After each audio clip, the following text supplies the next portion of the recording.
Hi guys and welcome back to the channel Deepak Yadav Education. Welcome to the Daily Hindu News and Editorial Analysis of 26th of June 2023. तो guys आज है तारीख 26 जून 2023 और है Monday. देखेंगे आज के द हिंदू कंप्लीट न्यूज़पेपर को एनालाइज करेंगे। बट लेक्चर में आगे बढ़ने से पहले अगर आप लोगों को इस लेक्चर का पीडीएफ चाहिए तो क्या करना है, सबसे पहले डाउनलोड करना है टेलीग्राम, देन उसके बाद जाके सर्च बॉक्स में टाइप करना है Deepak Yadav education UPSC. As you can see guys आप लोगों को ये वाला चैनल मिल जाएगा, इस पर क्लिक करना और जाकर इस चैनल को ज्वाइन कर लेना। ज्वाइन करने से फ़ायदा क्या होगा, यहाँ पर डेली बेसिस पर लेक्चर का पीडीएफ मिल जाता है, डेली करंट अफेयर के वीडियो का पीडीएफ मिल जाता है और डेली बेसिस पर बहुत सारे डिजिटल नोट्स मिल जाते हैं। नाउ बढ़ते हैं आगे बढ़ने से पहले हमेशा की तरह हम लोग अपने लेक्चर को एक मैप के क्वेश्चन के साथ स्टार्ट करेंगे। तो आज आप सभी लोगों को मैप में जाकर देखना है बेकी रिवर को कहाँ पर है ये एग्जैक्टली लोकेटेड, इसको अच्छे से मैप में देखना।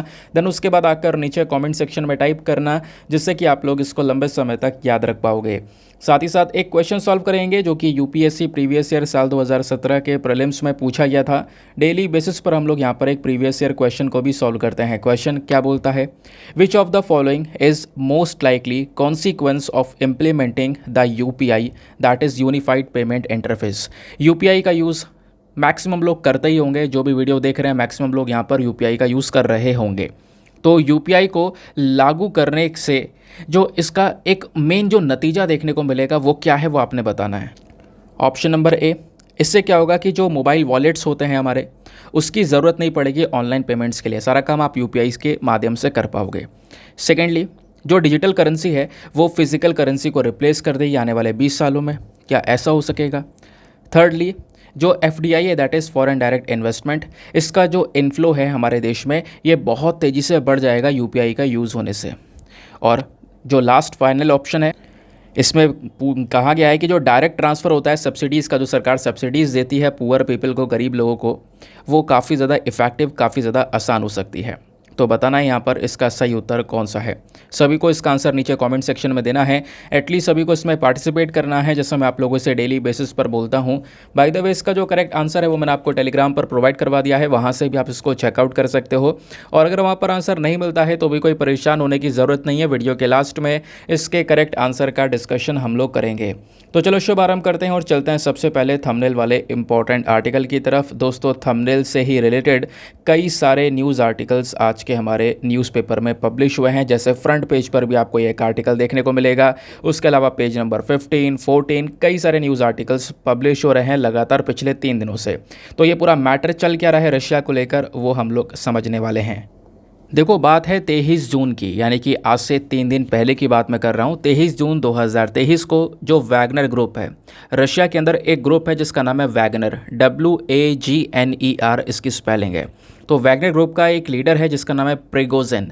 तो प्रिगोजिन ने यहाँ पर क्या बोला, उसने बोला कि रशिया को जल्द ही एक नया प्रेसिडेंट मिलने वाला, यानी व्लादिमीर पुतिन को हटा दिया जाएगा या मार दिया जाएगा। इस प्रकार का स्टेटमेंट यहाँ पर वैगनर ग्रुप के प्रिगोजिन ने दिया था रिसेंटली। और इसकी वजह से न्यूज़ ये आ रही थी कि रशिया में तख्ता पलट की कोशिश होने वाली है, क्या अब रशिया में सिविल वॉर हो सकता है, ऐसा आपने कई सारे न्यूज़ आर्टिकल देखे होंगे। लेकिन अभी जैसे जिस समय पर मैं इस वीडियो को रिकॉर्ड कर रहा हूँ, बात है 26 जून की, तो अभी ना जो सिचुएशन है वो काफ़ी नॉर्मल हो चुकी है, क्योंकि बीच में एक देश आया जिसने यहाँ पर इन दोनों ही ग्रुप्स के बीच में, एक तरफ रशिया की सरकारी जो मिलिट्री है, दूसरी तरफ यहाँ पे जो वैगनर ग्रुप है, इनके बीच में जो खासकर ये पूरा मामला है इसको सुलझाने की कोशिश की है। उस देश का नाम है बेलारूस।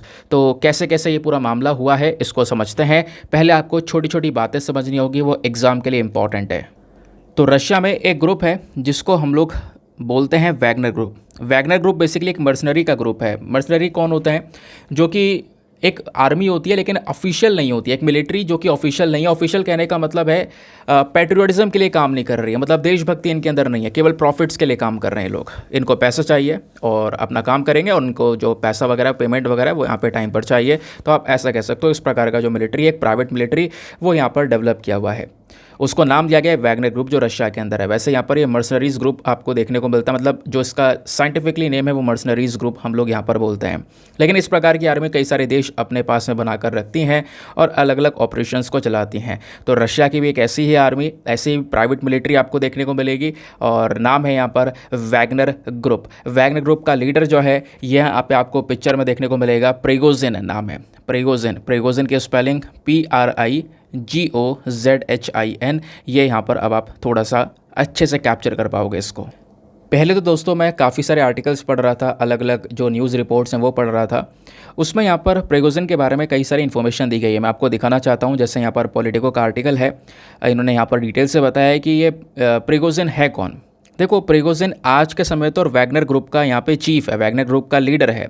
लेकिन एक समय ऐसा हुआ करता था कि जो प्रिगोजिन है वो पुतिन का शेफ हुआ करता था, यानी कि जिसको हम लोग बावर्ची बोलते हैं। तो यहाँ पर आप देख पाओगे आर्टिकल में मेंशन किया गया है कि प्रिगोजिन का जो रिलेशनशिप है पुतिन के साथ में वो क्या है, वो यहाँ पर एक शेफ़ का देखने को मिलेगा। पुतिन का शेफ़ बोला जाता था। और कई बार यहाँ पर इस प्रकार से गूगल पर पिक्चर्स आपने देखे होंगे जहाँ पर जो ये प्रिगोजिन है वो जो खाना है वो सर्व करता हुआ नज़र आ रहा है अलग अलग लीडर्स को। इवन यहाँ पर जब कोई दूसरे कंट्री का लीडर जा रहा है पुतिन के साथ में मीटिंग करने के लिए, उस समय पर भी इतिहास में प्रिगोजिन ने कई सारे लीडर्स को खाना परोसा है, सर्व किया है। तो इन दोनों का ही जो रिलेशन है, जो रिलेशनशिप है वो काफ़ी स्ट्रांग है, काफ़ी ज़्यादा यहाँ पर आप कह सकते हो पुतिन विश्वास करते होंगे। जिसके बेसिस पर क्या हुआ कि मर्सनरी जो ग्रुप इनका था, यानी कि वैगनर ग्रुप जो एग्जैक्टली बनाया गया था, उस ग्रुप का लीडर यहाँ पर प्रिगोजिन को बना दिया गया। प्रिगोजिन ग्रुप को एग्जैक्टली साल 2014 में इस्टेब्लिश किया गया था। धीरे धीरे करके यहाँ पर इसमें जो मेंबर्स है वो जुड़ते हुए चले गए। ठीक है, इवन यहाँ पर जो रशिया यूक्रेन का वॉर हुआ ना, इस रशिया यूक्रेन के वॉर के समय पर कई सारे और भी मेंबर्स यहाँ पर जुड़ गए इस वैगनर ग्रुप के साथ में। खासकर इवन रशिया के अंदर में जो जेल में कुछ कैदी थे वो भी यहाँ पर इसके मेंबर बनते हुए चले गए।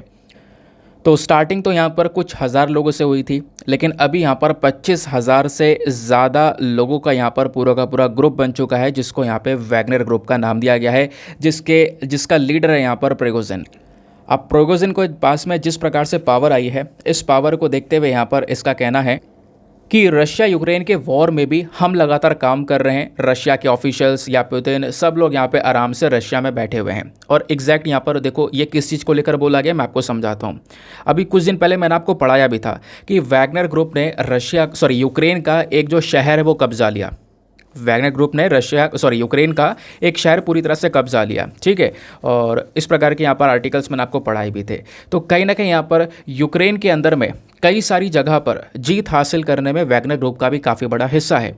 तो वैगनर ग्रुप के जो चीफ है, इनका कहना यह है कि हम लोग यहाँ पर काम कर रहे हैं, हम लोग यहाँ पर कहीं ना कहीं यहाँ पर यूक्रेन को रोक रहे हैं, लेकिन इसका जो सारा का सारा जो क्रेडिट है वो कहीं ना कहीं जो रशियन आर्मी है वो ले जाने वाली है, रशिया की जो ऑफिशियल आर्मी है वो ले जाने वाली है, जबकि मेन काम वैगनर ग्रुप ने किया है। रशिया के बारे से की सारे जो ऑफिशियल लोग हैं वो सब रशिया में आराम से बैठे हुए हैं। और कहीं ना कहीं वैगनर ग्रुप को जब जब इक्विपमेंट की सपोर्ट की ज़रूरत पड़ी है, वो सपोर्ट भी यहाँ पर इनको नहीं मिला है रशिया की साइड से। ये भी इनका एक स्टेटमेंट है। तो इन सब चीज़ों को देखते हुए इन्होंने बोला हम लोग क्या करेंगे, जस्टिस के लिए, न्याय के लिए एक मार्च शो करने वाले, एक मार्च निकालने वाले हैं। इस प्रकार की बातें यहाँ पर मेंशन की गई। यानी एग्जैक्टली हुआ क्या कि ये वैगनर ग्रुप यूक्रेन से लड़ रहा था, यूक्रेन के अगेंस्ट में लड़ रहा था, रशिया के लिए लड़ रहा था, लेकिन एकदम से क्या हुआ, ये रशिया से ही लड़ने को तैयार हो गया। वैगनर ग्रुप धीरे धीरे रशिया की तरफ बढ़ने लगा कि हम रशिया में जाकर व्लादिमीर पुतिन को हटा ही देंगे। क्योंकि बीच में व्लादिमीर पुतिन ने बोल दिया था कि यहाँ पे जो जो देश के खिलाफ जा रहा है सबका यहाँ पर जो पनिशमेंट है वो तय किया गया है, सबको यहाँ पर जो पनिश है वो किया जाएगा। इसके बेसिस पर यहाँ पे क्या होता है, ये प्रिगोजिन ने मेंशन किया कि हम लोग व्लादिमीर पुतिन को ही उसके जगह से हटा देंगे, प्रेसिडेंसीशिप से हटा देंगे, जल्दी यहाँ पे रशिया को एक नया प्रेसिडेंट मिल जाएगा। ये कल का स्टेटमेंट आपको देखने को मिलेगा। अब सिचुएशन काफ़ी गंभीर होती जा रही थी, लग रहा था कि यहाँ पर सिविल वॉर होने के चांसेस है, क्योंकि इतना आसान भी नहीं है व्लादिमीर पुतिन को एक प्रेसिडेंसीशिप से हटा पाना, क्योंकि इसके लिए बहुत ज़्यादा खून खराबा होने वाला था। लेकिन इसी के बीच में आप देख पाओगे बेलारूस नाम का जो एक देश है जो कि रशिया से जस्ट ऊपर आपको देखने को मिलेगा, वो रशिया का सगा संबंधी दोस्त है। मैं आपको इतना बता दूं कि अगर रशिया चाहे बेलारूस को अपने में मिलाने के लिए कि हाँ बेलारूस रशिया का पार्ट बन जाए, तो बेलारूस खुशी खुशी मान जाएगा। मतलब बेलारूस काफ़ी ज़्यादा सगा दोस्त देखने को मिल जाएगा रशिया का। बेलारूस को आज के समय पर लीड कर रहा है एक तानाशाह कह सकते हो, लुकाशेंको, अलेक्जेंडर लुकाशेंको नाम है। तो लुकाशेंको और पुतिन के जो रिलेशंस है वो काफ़ी ज़्यादा अच्छे आपको देखने को मिलेंगे। तो इस पूरे मैटर के ऊपर में कंट्रोल करने के लिए बेलारूस बीच में आया। बेलारूस ने यहाँ पर एक डील करवाई है दोनों के बीच में, जिस डील के बेसिस पर वैगनर ग्रुप शांत हो गया है। ठीक है, वैगनर ग्रुप अपना जो एकदम तेज़ी से मॉस्को की तरफ बढ़ रहा था वो यहाँ पर बढ़ना रुक गया है। और दोस्तों इसी के बेसिस पर जो आज का हमारा वर्ल्ड पेज है ना न्यूज़पेपर के अंदर में, वहाँ पर भी ऐसे 2 आर्टिकल देखने को मिलेंगे वैगनर ग्रुप को लेकर।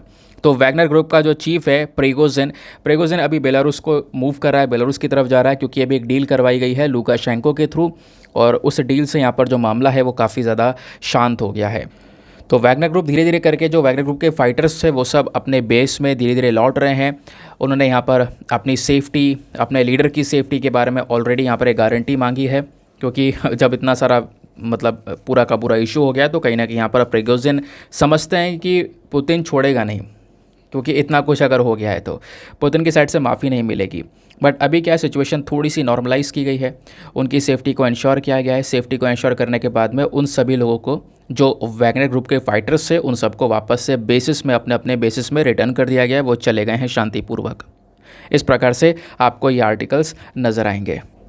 अब दोस्तों इस पूरे मैटर को लेकर कुछ नोट्स वगैरह मतलब कुछ इंपॉर्टेंट पॉइंट्स कहीं से बनाने हैं तो मैंने आपको लिखित में प्रोवाइड करवा दिया, यहाँ से आप इन चीज़ों को देख सकते हो।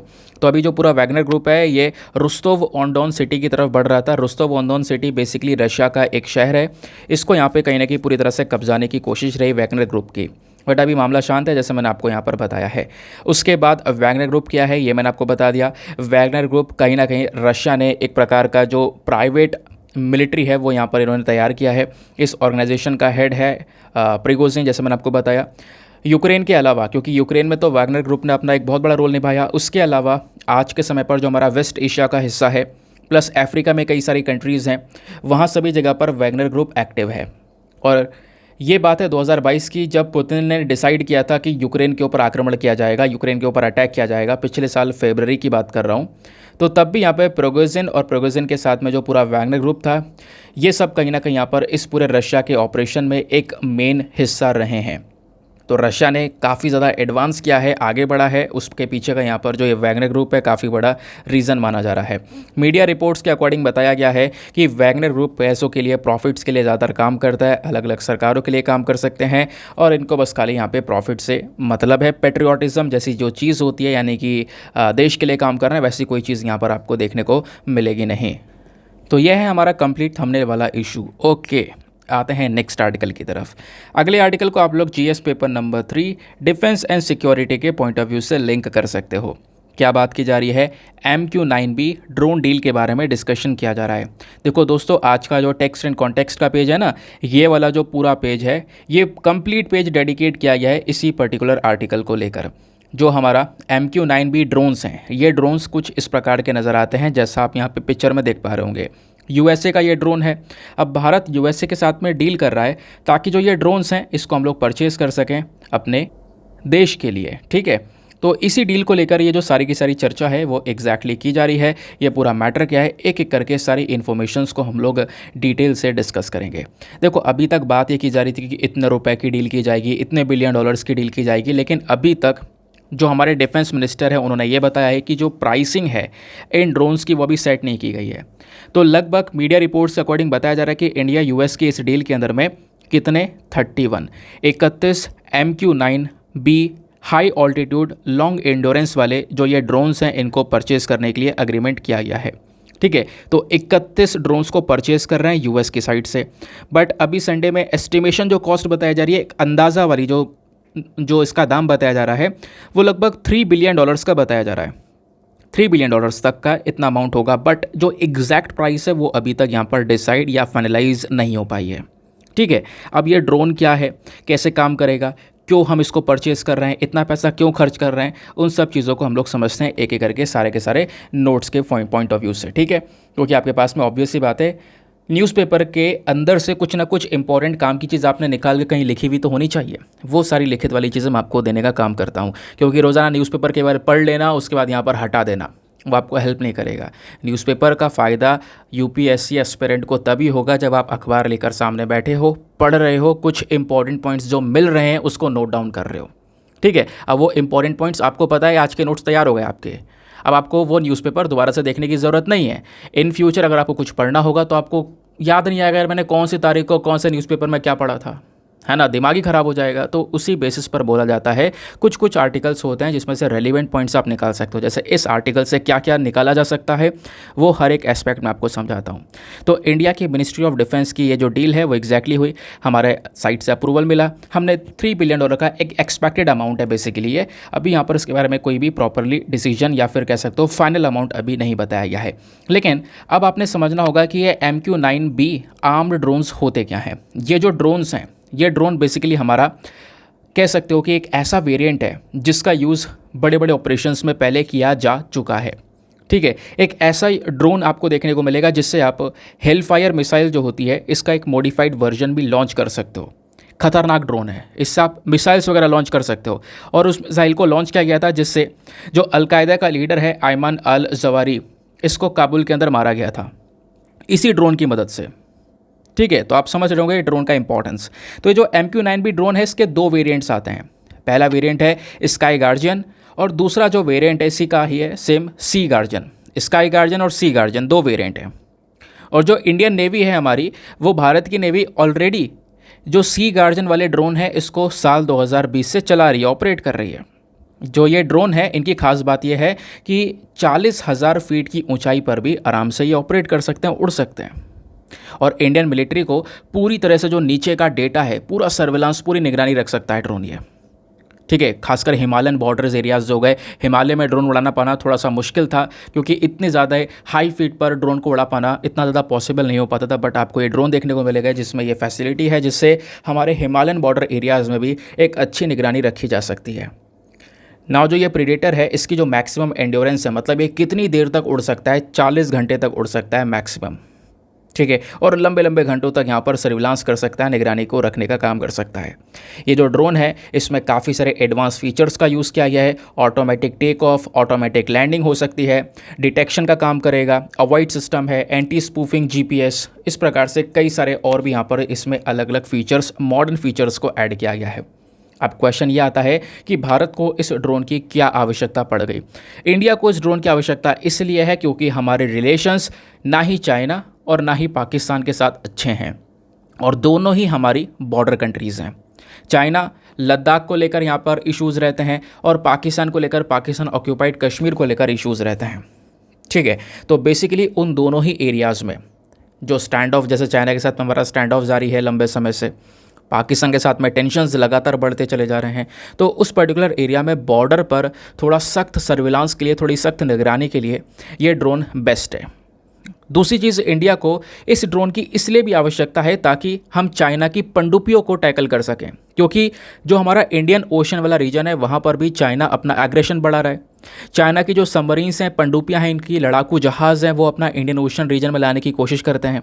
तो हम अपने इस पर्टिकुलर इंडियन ओशन को, जो कि कहीं ना कहीं कम्युनिकेशन और व्यापार का एक इम्पॉर्टेंट लिंक है, उसको सिक्योर करने के लिए हम इस ड्रोन का यूज़ कर सकते हैं। इससे जो चाइना का प्रेजेंस है उससे लड़ा जा सकता है इस ड्रोन का यूज़ करके। उसके अलावा जो कश्मीर के अंदर में टेररिज्म, आतंकवाद तेज़ी से बढ़ रहा है, उस प्रकार की चीज़ों को भी यहाँ पर रोका जा सकता है इस ड्रोन का यूज़ करके। समझ गए? तो ये है यहाँ पर ज़रूरत है। नाउ क्वेश्चन यहाँ पर यह है कि चलो ज़रूरत तो समझ गए, लेकिन ये बताओ कि इस ड्रोन को परचेज़ करने से फ़ायदा क्या होगा। तो इस ड्रोन को परचेज़ करने से पहला फ़ायदा समझ ही गए हो, लंबे समय तक ये निगरानी रख सकता है, तो हमें बॉर्डर के ऊपर एक अच्छी सर्विलांस वाली सिस्टम हमें मिल जाएगी। उसके अलावा इंडिया का जो डिफेंस कोऑपरेशन है, क्योंकि US से हम इस ड्रोन को परचेज़ करेंगे तो भारत और अमेरिका के डिफेंस को लेकर जो रिलेशंस हैं वो और ज़्यादा मजबूत होते हुए नजर आएंगे। और इस ड्रोन को हम USA से परचेज़ करेंगे, आगे कोशिश करेंगे कि कहीं ना कहीं यहाँ पर जो टेक्नोलॉजी है इस ड्रोन की वो भी हम लोग अमेरिका से ले सकें। जैसे अभी हम लोग कई सारी जेट इंजन की जो टेक्नोलॉजी है वो ट्रांसफ़र करवा रहे हैं, वैसे कोशिश करेंगे इस प्रकार की टेक्नोलॉजी भी अमेरिका से ली जा सके, ट्रांसफ़र करवाई जा सके, या फिर इंडिया और अमेरिका साथ में मिलकर इस प्रकार के ड्रोन्स को बनाएं, जिससे अगेन इंडिया को काफ़ी सारे बेनिफिट्स होंगे। समझ गए? तो ये था कंप्लीट आर्टिकल। नाउ आते हैं नेक्स्ट आर्टिकल की तरफ। ना दोस्तों, आगे बढ़ने से पहले मेक श्योर करना वीडियो पे जो लाइक का बटन है उसको प्रेस कर देना, और जो हमारा एक टारगेट है रोजाना का रहता है 5K+ लाइक्स का, प्लीज़ उसको अचीव करवा देना। 5000 लाइक्स आपको अचीव करवाना है। साथ ही साथ में आप मेरे साथ में इंस्टाग्राम पे जुड़ सकते हो। इंस्टाग्राम पे जाना, सर्च बॉक्स में लिखना दीपक यादव एजुकेशन, आपको ये प्रोफाइल मिलेगा जहाँ पे 12,000 से ज़्यादा लोग ऑलरेडी जुड़ चुके हैं। आप भी मेरे साथ में पर्सनली जुड़ सकते हो। नौ आते हैं नेक्स्ट आर्टिकल की तरफ। अगले आर्टिकल को GS paper number 3 science and tech के पॉइंट ऑफ व्यू से आप लिंक कर सकते हो। क्या है कॉन्टेक्स्ट? तो विक्रम, प्रज्ञान, ये दोनों वापस से मून पे चलने वाले हैं। देखो हुआ क्या था, आपको पता होगा चंद्रयान 2 हमने 2019 में लॉन्च करने की कोशिश की थी। अब चंद्रयान 2 का मकसद नाम से पता चल रहा है, चांद पर हमने अपना जो एक लैंडर है उसको उतारना था।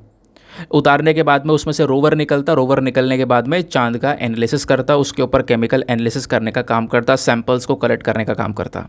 लेकिन हुआ क्या, हमारा काम तो थोड़ा सक्सेसफुल हो चुका था, ऑर्बिटर लॉन्च हो चुका था, ऑर्बिटर चांद को ऑर्बिट कर रहा था। लेकिन हुआ क्या, लैंडर उतरते उतरते उसका जो कनेक्शन है वो टूट गया, और कनेक्शन टूटने की वजह से हम उसके साथ में लिंक नहीं कर पाए। तो ये एग्जैक्टली 2019 में इसरो के साथ में हुआ। अब क्या हुआ, इसरो वापस से स्ट्रांगली रिटर्न होता है। उन्होंने यहाँ पर चंद्रयान 3 को बना दिया है। तो चंद्रयान 2 फेल हुआ, कोई बात नहीं, चंद्रयान 3 यहाँ पे हमारा आ चुका है। अब चंद्रयान 3 को लॉन्च करने वाले हैं इसी जुलाई, यानी कि 2023 वाला जो जुलाई है, इसी में कहीं पर बीच में चंद्रयान 3 को लॉन्च किया जाएगा, मिड ऑफ जुलाई के अंदर में। और कहीं ना कहीं यहाँ पर ये इंडिया के लिए एक बहुत इंपॉर्टेंट मिशन होने वाला है। चंद्रयान 2 के जैसा ही बिल्कुल होने वाला है, जैसा हम पहले काम करने वाले थे वो अब करेंगे। ठीक है, इसमें भी यहाँ पे क्या होगा कि जो हमारा विक्रम है, प्रज्ञान है, इन दोनों ही चीज़ों को भेजी जाएंगी। समझ गए? तो ये जो पिक्चर आपको दिख रहा है ना, ये 22 जुलाई 2019 का पिक्चर है, जब चंद्रयान 2 को जो सतीश धवन स्पेस सेंटर है वहाँ से लॉन्च किया गया था। लेकिन अभी भारत का तीसरा चंद्रयान जो मिशन है उसको रेडी कर लिया गया है, वो भी जुलाई के बीच में या फिर 15 से 20 जुलाई के बीच में इसको लॉन्च किया जाएगा।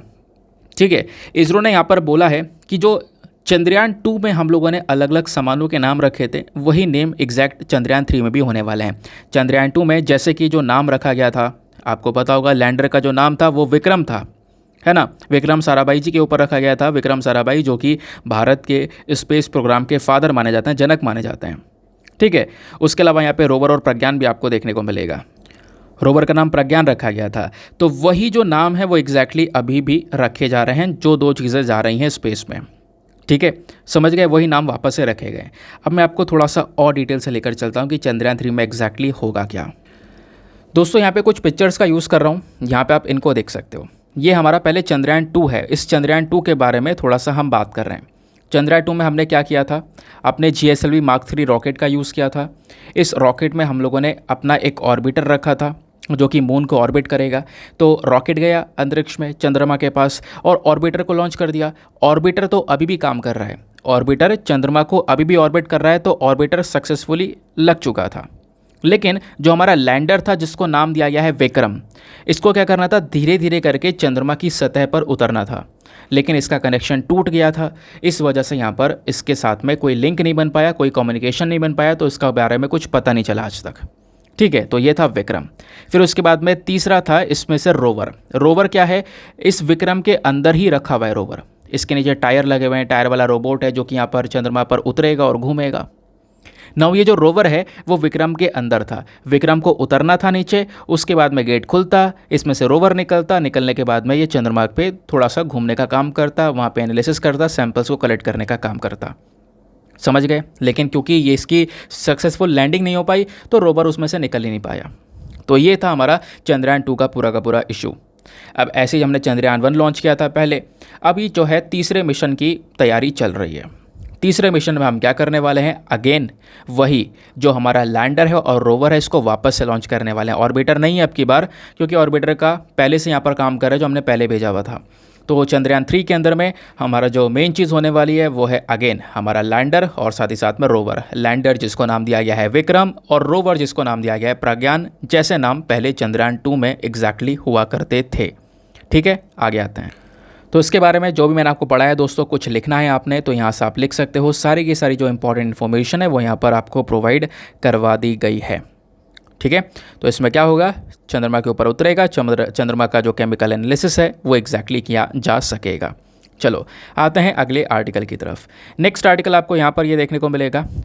छोटा सा आर्टिकल है, लेकिन हुआ क्या है, बिहार की डेयरी में एक इंसिडेंट हुआ, अमोनिया जो गैस है वो लीक हो गई और अमोनिया गैस के लीक होने की वजह से 35 लोग घायल हो चुके हैं, वैसी कुछ रिपोर्ट्स यहाँ पर निकल कर आ रही हैं।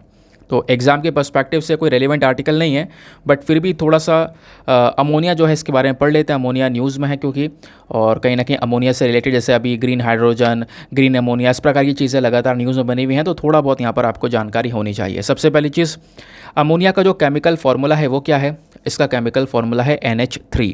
ये एक कलरलेस गैस है, एक ऐसी गैस जिसका कोई रंग वगैरह नहीं है, ठीक है। इस गैस का यूज़ किया जाता है इंडस्ट्रियल केमिकल के तौर पर, इंडस्ट्री के अंदर जो केमिकल हैं उसमें, और स्पेशली यहाँ पे जो हमारे खाद बनाए जाते हैं, फर्टिलाइज़र्स हो गया, प्लास्टिक्स हो गई, फाइबर्स हो गए, कलर्स बनाए जाते हैं, दूसरे जो प्रोडक्ट्स बनाए जाते हैं उसके अंदर यहाँ पे अमोनिया का यूज़ किया जाता है, ठीक है। तो इंडस्ट्री के अंदर एक केमिकल की तरह इसका यूज़ करते हैं। प्लस हमारे एनवायरनमेंट में भी नेचुरली यहाँ पर ये पाया जाता है। जब जब जो ऑर्गेनिक वाला वेस्ट होता है वो ब्रेक डाउन होगा, तब तब वहाँ से हमें अमोनिया मिलेगा। उसके अलावा भी जो हमारी इंडस्ट्रीज से गंदगी निकल रही है, एफ्लुएंट्स निकल रहे हैं, सीवेज वाटर आपको देखने को मिलेगा, है ना। सीवेज वाटर के माध्यम से यहाँ पे लगातार पानी गंदा होता चले जा रहा है। इंडस्ट्री से जो भी यहाँ पर पानी निकल रहा है, गंदा पानी, वो हमारा बाकी सारे रिवर्स को पॉल्यूट कर रहा है। तो जितनी भी ये चीज़ें आपको यहाँ पे नज़र आ रही हैं ना, तो इसमें भी कहीं ना कहीं यहाँ पर अमोनिया का एक बहुत बड़ा रोल है। यानी कि जो अमोनिया इस प्रकार से हमारे नॉर्मल पानी में पहुँच रहा है इंडस्ट्रीज़ के माध्यम से, इंडस्ट्री से केमिकल निकल रहा है, वो पानी में पहुँच रहा है, तो अमोनिया पानी में प्रेजेंट होता हुआ नज़र आ रहा है। और अगर अमोनिया का लेवल थोड़ा सा बढ़ जाए तो इससे क्या नुकसान हो सकते हैं, मैं आपको ये थोड़ा सा बताता हूँ। अमोनिया क्या करता है, ऑक्सीजन की अमाउंट को पानी के अंदर कम करने की कोशिश करता है। ये क्या करता है ना, ये कहीं ना कहीं यहाँ पर पानी के अंदर बायोकेमिकल ऑक्सीजन डिमांड को इंक्रीज़ कर देता है। ऑक्सीजन की जो बेसिकली जो अमाउंट होता है वो यहाँ पे कम हो जाती है उससे। अगर बोला जाता है कि पानी के अंदर अमोनिया का जो लेवल है, अमोनिया का लेवल 1 ppm से ज़्यादा हो जाए तो वो कहीं ना कहीं मछलियों के लिए भी जानलेवा या जहरीला हो सकता है। उसके अलावा ह्यूमंस में, मानव के अंदर बात करें तो मानव के अंदर जो अमोनिया है वो अगर यहाँ पर इस कैटेगरी से ज़्यादा हो जाए, ठीक है, जो हमारे बॉडी के अंदर में वाटर प्रेजेंट है उसमें अमोनिया का लेवल 1 ppm होता है, लेकिन अगर इससे ऊपर हो जाए तो कहीं ना कहीं हमारे इंटरनल ऑर्गन्स को, हमारे जो बाकी अंग हैं उसको ये डैमेज कर सकता है। इस प्रकार की चीज़ें आपको नज़र आएंगी। आगे आते हैं। बाकी दोस्तों, वैगनर ग्रुप को लेकर डिस्कशन हमने कर ही लिया है। मैंने आपको बताया था वर्ल्ड पेज पर भी एक ऐसा आर्टिकल है, वो मैंने आपको समझा दिया। नाउ अब आते हैं पहले हम लोग अपने एडिटोरियल डिस्कशन पे। आज का एडिटोरियल क्या है, कुछ ऐसे आर्टिकल आपको देखने को मिलेंगे टेक्स्ट एंड कॉन्टेक्स्ट पर। ये MQ-9B ड्रोन्स के बारे में ऑलरेडी मैंने आपको इन्फॉर्मेशन, एकदम to the point information share कर दी है, यहाँ पे अब वापस से पढ़ने की ज़रूरत नहीं है। एक आर्टिकल ये है, टाइटन ट्रेजेडी के बारे में डिस्कशन किया जा रहा है। अब एग्ज़ाम के लिए तो इतना इंपॉर्टेंट नहीं है, बट फिर भी मैं आपको डिटेल से पढ़ा चुका हूँ। याद होगा परसों ही मैंने आप लोगों को इसके बारे में पढ़ाया है कि टाइटन ट्रेजेडी क्या है। जो सबमरीन वाला थंबनेल था वो मैंने आपको यहाँ पर डिटेल से पढ़ाया था, ठीक है। और जो 23 जून थी, 23 जून को मैंने आपको यहाँ पे पढ़ाया था। थंबनेल में एग्जैक्टली मेंशन भी किया हुआ है कि क्या दूसरा टाइटैनिक डिज़ास्टर हुआ है। टाइटैनिक जहाज़ को देखने के लिए एक सबमरीन गई थी, उसमें ऑक्सीजन की कमी हो गई, ऑक्सीजन खत्म हो गया होगा, ऑक्सीजन खत्म होने की वजह से यहाँ पर उन लोगों की जान चली गई। इस प्रकार की जो चीज़ें मैंने यहाँ पर आपके साथ में शेयर करी, तो वही चीज़ें रिपीटेड हैं, अगेन नॉट इम्पॉर्टेंट। आते हैं हम लोग अपने बाकी एडिटोरियल्स के ऊपर में। अब बाकी एडिटोरियल में सबसे इम्पॉर्टेंट एडिटोरियल आता है ये वाला। यहाँ पे राइटर बोलते हैं डायस्पोरा के बारे में, जो भारत के लोग आज के समय पर विदेशों में रह रहे हैं, उनको क्या क्या इश्यूज़ हैं, उसको लेकर क्या काम करना चाहिए, वो यहाँ पर समझाया गया है। दूसरा जो एडिटोरियल है ये थोड़ा कम काम का है, लेकिन फिर भी थोड़ा सा हम डिस्कस कर लेंगे। नॉर्थ इंडिया और साउथ इंडिया के बारे में चर्चा की जा रही है, ठीक है। तो एक स्ट्रॉन्ग बॉन्ड बनाने की ज़रूरत है दोनों के बीच में, क्योंकि आज के समय पर वैसा स्ट्रॉन्ग बॉन्ड नज़र आता नहीं है नॉर्थ इंडिया और साउथ इंडिया के बीच में, ठीक है। नॉर्थ इंडिया, साउथ इंडिया, अब वो पोर्शन आप समझ रहे होंगे जिस पोर्शन की मैं बात कर रहा हूँ। तो क्या क्या इश्यूज़ है दोनों के बीच में, किस किस चीज़ को लेकर यहाँ पर डिस्प्यूट्स रहते हैं, वो सब यहाँ पर एस्पेक्ट्स राइटर ने समझाए हैं, हम लोग इसको पढ़ेंगे। लेकिन उससे पहले हमारे पास में एक और एडिटोरियल है, वो कवर करेंगे। दोस्तों, इस वाले एडिटोरियल को आप लोग देख पा रहे, सेफ्टी फर्स्ट। इंडियन के जो फार्मा प्रोडक्ट्स हैं, दवाइयों की बात की जा रही है, ड्रग सेफ्टी को लेकर बात की जा रही है। तो दवाइयों में क्या क्या कमियां नज़र आ रही हैं, कैसे अगर हम जो भी भारत के अंदर दवाई की मैन्युफैक्चरिंग हो रही है, अगर उसमें सटीकता से स्टेप्स नहीं उठाते हैं, अगर वहाँ पर ध्यान नहीं रखते हैं, कोई नियम कानून नहीं लेके आते हैं, तो उससे हमारे जो संबंध हैं अलग अलग देशों के साथ में कैसे ख़राब हो सकते हैं, उस चीज़ों के बारे में राइटर ने बहुत डिटेल से इसके आर्टिकल के अंदर में समझाया है। तो इस एडिटोरियल में क्या है, राइटर के पॉइंट ऑफ व्यू, वो सब समझेंगे। लेकिन ध्यान रखना, आज का मेंस का क्वेश्चन इसी आर्टिकल के ऊपर डिपेंड है। तो इस पूरे आर्टिकल को लेकर कुछ इन्फॉर्मेशंस हैं, वो सब यहाँ पर आपको स्क्रीन पर नीचे की साइड में दिखाई पड़ेंगी, वो यहाँ पर मैं आपके साथ में डिस्कस करने वाला हूँ। ठीक है, तो स्क्रीन पर नीचे देखते हुए चलना, जो भी राइटर ने मेंशन किया है वो सारी चीज़ें यहाँ पर मेंशन की गई हैं। जब हम लोग ड्रग्स की बात कर रहे हैं दोस्तों, तो यहाँ पर मैं नशे वाले ड्रग्स की बात नहीं कर रहा हूँ, यहाँ पे मेडिसिन की बात कर रहा हूँ, दवाइयों की बात कर रहा हूँ। ठीक है, पहली चीज़। अब राइटर बोलते हैं कि ये आर्टिकल पहले क्यों लिखा गया है ये समझो। भारत कहीं ना कहीं दुनिया में एक सबसे बड़ा प्रोड्यूसर और एक्सपोर्टर माना जाता है फार्मास्यूटिकल प्रोडक्ट्स का। जो दवाइयाँ हैं इसको एक्सपोर्ट को लेकर या प्रोडक्शन को लेकर इंडिया की जो रैंकिंग है वो कहीं ना कहीं दुनिया में नंबर 1, जो हमारे नंबर 1 वाली पोजीशन पर कुछ कंट्रीज़ हैं उसी में काउंट होती है। समझ गए। अब दुनिया भर में जो जेनरिक ड्रग्स की डिमांड होती है, जेनरिक ड्रग्स समझ रहे हो ना, जो कि बेसिकली कॉपीड वाली ड्रग होती हैं, जो ब्रांडेड कंपनीज होती हैं ना, उनकी जो ड्रग्स होती हैं, उनकी जो दवाइयाँ होती हैं, उसी को थोड़ा बहुत कॉपी करके बनाया जाता है। जब ब्रांडेड ड्रग का पेटेंट, जिसको हम कॉपीराइट बोलते हैं बेसिकली, वो ख़त्म हो जाता है, तब यहाँ पे हम लोग इस प्रकार की ड्रग्स को बनाते हैं, उसको जेनरिक ड्रग्स बोला जाता है। तो दुनिया भर में इसकी डिमांड ज़्यादा होती है, सस्ती मिलती हैं। तो 20% के आसपास जो दुनिया की डिमांड है जेनरिक ड्रग्स की, वो इंडिया पूरी करता है। भारत की जो फार्मा इंडस्ट्री है, इसने कहीं ना कहीं हेल्थ को लेकर, हेल्थ को इम्प्रूव करने के लिए अपना बहुत बड़ा योगदान दिया है, दवाइयों को अफोर्डेबल बनाकर। क्योंकि जेनरिक ड्रग बहुत सस्ती होती हैं, क्योंकि इसके ऊपर पीछे कोई रिसर्च वगैरह लगती नहीं है, क्योंकि डायरेक्टली कॉपीड होती हैं ये। ठीक है, तो अफोर्डेबल मेडिसिन बनाई हैं मिलियंस ऑफ लोगों के लिए दुनिया भर में, स्पेशली डेवलपिंग जो कंट्रीज़ हैं उनके अंदर में। इंडिया का जो फार्मा इंडस्ट्री है, इन्होंने पिछले कुछ महीनों में कुछ अपनी जो इमेज है वो भी ख़राब की है। इमेज कैसे ख़राब हुई है? कहीं ना कहीं कुछ दवाइयाँ, कुछ सिरप वगैरह एक्सपोर्ट करे गए थे अलग अलग देशों में, जिस दवाई का यूज़ करने की वजह से कुछ लोगों की जान चली गई।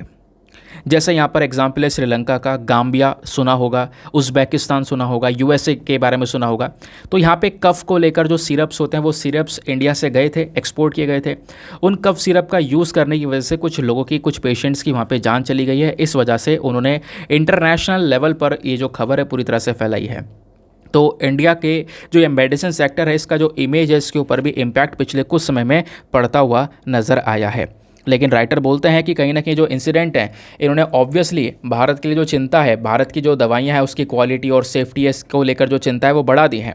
तो इसके लिए इंडिया को जो ड्रग रेगुलेटर है, यानी कि इस पूरे इंडस्ट्री को रेगुलेट करने का जो बॉडी काम कर रही है, उसको थोड़ा और ज़्यादा इम्प्रूव करना होगा, उसके काम को थोड़ा और बेहतरीन करना होगा। कैसे किया जा सकता है वो सब कुछ समझेंगे। तो आपको कॉन्टेक्स्ट समझ में आया क्यों एडिटोरियल लिखा गया है। अब बात पहले यहाँ पर राइटर ये बोलता है कि इंडिया में जो ये दवाइयाँ तैयार हो रही हैं, इनकी इतनी ज़्यादा सेफ्टी मेंटेन नहीं हो पा रही है। उसके पीछे का मेन कारण क्या है, क्यों इतनी सेफ़ यहाँ पर दवाइयाँ नहीं हो पा रही हैं? पहला reason, lack of adequate regulation and enforcement. जो कानून है हमारे पास में, उसको मतलब प्रॉपर कानून की पहली बात तो कमी है। दूसरा, जो कानून है उसको प्रॉपरली लागू नहीं किया जा रहा है, पहला इशू। इसमें एग्जैक्टली क्या बोला जा रहा है? राइटर बोलते हैं भारत के जितने भी ड्रग रेगुलेशन है, जो भी दवाइयों को लेकर हमारे नियम कानून हैं, वो सारे कानून ड्रग्स एंड कॉस्मेटिक्स एक्ट 1940 के थ्रू रेगुलेट किए जाते हैं, गवर्न किए जाते हैं। तो 1940 का एक कानून है जो कि गवर्न करता है हमारे पूरे के पूरे इस मेडिसिन सेक्टर को। लेकिन कानून 1940 का है, तो आप इमेजिन करो, बहुत ज़्यादा पुराना हो चुका है। आज 2023 चल रहा है, तो ज़माना बदल चुका है, चीज़ें बदल चुकी हैं, तो हमें साथ ही साथ में समय के साथ में मॉडर्नाइज होना पड़ता है। बट ये कानून बहुत ज़्यादा पुराना है और कह सकते हो इनएडिक्वेट है। इसमें यहाँ पर इतनी ज़्यादा कैपेबिलिटीज़ नहीं है कि कहीं ना कहीं हमारे इस फार्मा मार्केट को वो टैकल कर सके। ये जो एक्ट है, ये सारे एस्पेक्ट को कवर नहीं करता है। इस कानून में हर चीज़ कवर नहीं की गई है। कोई क्लिनिकल ट्रायल, स्टडीज़, मैन्युफैक्चरिंग, ये सारी चीज़ें इसमें कवर्ड ही नहीं है। तो बताओ यहाँ पे ये एक्ट कैसे यहाँ पर काम करेगा आगे? ठीक है। उसके अलावा इस एक्ट में जो भी चीज़ें हैं वो अच्छे से लागू भी नहीं हो पा रही हैं। उसको लागू बहुत ज़्यादा कम ही तौर पर किया गया है। तो कहीं ना कहीं ये भी एक बड़ी प्रॉब्लम इंडिया के लिए नज़र आती है, पहला रीज़न। दूसरा है इनएडिक्वेट रिसोर्सेज। यहाँ पे क्या है ना, इंडिया में प्रॉपर रिसोर्सेज भी अवेलेबल नहीं है इस पर्टिकुलर इंडस्ट्री में। जैसे लोगों की कमी है, दूसरा इंफ्रास्ट्रक्चर हमारे पास में अच्छा नहीं है, तीसरा फंड्स की कमी है, चौथा यहाँ पे आपको टेक्नोलॉजी का इशू देखने को मिलेगा। इतनी मॉडर्न टेक्नोलॉजीज़ हमारे पास में है नहीं, है ना, ताकि हम लोग इंस्पेक्शन कर सकें, टेस्टिंग कर सकें, या जो ड्रग मैन्युफैक्चरिंग हो रही है उसके ऊपर निगरानी रख सके। इस प्रकार के रिसोर्सेज की कमी है, जिसकी वजह से कहीं ना कहीं यहाँ पर दवाइयों में सेफ्टी को लेकर कमियाँ भी नज़र आ रही हैं। फिर एक पॉइंट राइटर मेंशन करते हैं, lack of transparency and accountability. Bharat के अंदर दवाई वाले सेक्टर को रेगुलेट करने के लिए जो ग्रुप्स बनाए गए हैं, एक पर्टिकुलर ऑर्गेनाइजेशन है जिसका नाम है CDSCO, यानी central drug standard control organisation. ये जो संगठन है ये ज़्यादा कोई इन्फॉर्मेशन यहाँ पे बताते ही नहीं है अपनी एक्टिविटीज़ के बारे में, अपने काम के बारे में कोई ज़्यादा इन्फॉर्मेशन निकलती नहीं है। तो इस वजह से यहाँ पे कोई तरीका भी नहीं है जिससे यहाँ पर इनका जो परफॉर्मेंस है उसका कोई आकलन किया जाए, पता लगाया जाए, इवैल्यूएशन किया जा सके कि भाई यहाँ पर किस प्रकार का इनका परफॉर्मेंस रहा है दवाइयों को लेकर, क्योंकि ये ज़्यादा इन्फॉर्मेशन शेयर करते ही नहीं है। तो कहीं ना कहीं यहाँ पर ये भी एक प्रॉब्लमेटिक चीज़ नज़र आती है। काफ़ी सारे एलिगेशंस रहते हैं कि भाई जो CDSCO ग्रुप है इसके जो लोग हैं, ऑफिशियल्स हैं, इनके ऊपर करप्शन के चार्जेस हैं, कभी कभी कॉन्फ्लिक्ट्स हुए हैं अलग अलग कंपनीज़ के साथ में।